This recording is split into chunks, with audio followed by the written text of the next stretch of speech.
আরশে বসিয়া বান্দা তুমি আমার জিকির করো, তাহলে আমি আল্লাহ তোমার জিকির করব আমার আরশে। ওয়া ইন যাকারনি ফি নাফসি যাকারতুহু ফি নাফসি, এবং তুমি যদি আমি আল্লাহর জিকির করো তোমার অন্তরে, তাহলে আমি আল্লাহ তোমার জিকির করব আমার কুদরতি অন্তরে।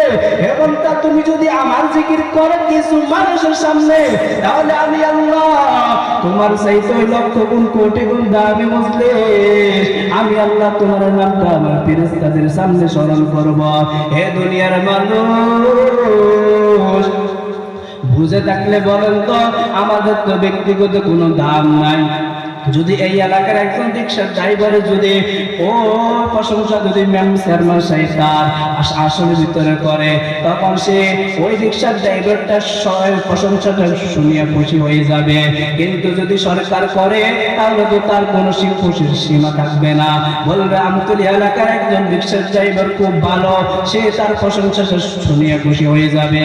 এর বান্দা বুঝে থাকলে বলেন তো, আমার আপনার যদি প্রশংসা সব সরকারের সরকার যদি আল্লাহ করে, তাহলে আমাদের খুশির কোনো সীমা থাকবে কিনা? না রে বাবা, না, আমাদের কোনো খুশির সীমা থাকবে না রে বান্দা। এই জন্য আমার আল্লাহ বলেন, ইয়া আইয়ুহাল্লাযীনা আমানু যকুরুল্লাহ, এবং তোমরা জিকির করে বেশি বেশি করিয়া, বান্দা তোমরা জিকির করে বেশি বেশি করিয়া।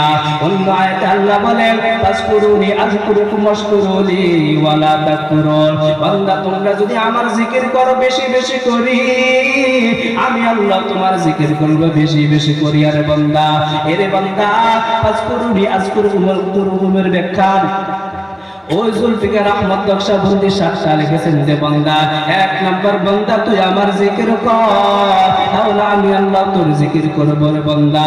দুই নাম্বার ব্যাখ্যা, এর বান্দা তুই যদি আমার জিকির কর, তাহলে আমি আল্লাহ তোর হাজার যত মাখলুকাত বানাইলাম কম বেশ, এগুলাকে আমি আল্লাহ তোমার অনুগত বানাই দিব। এর বান্দা দেখো, এটা কি তোমাদের বিশ্বাস হয় না রে বান্দা?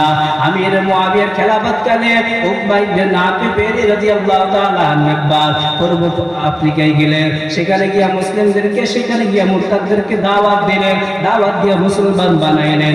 আবার পশ্চিম আফ্রিকায় গেলেন, সেখানে গিয়া মুরতাদদেরকে মুসলিম বানাইলেন। তারপরে শুনতেছেন যে পূর্ব আফ্রিকা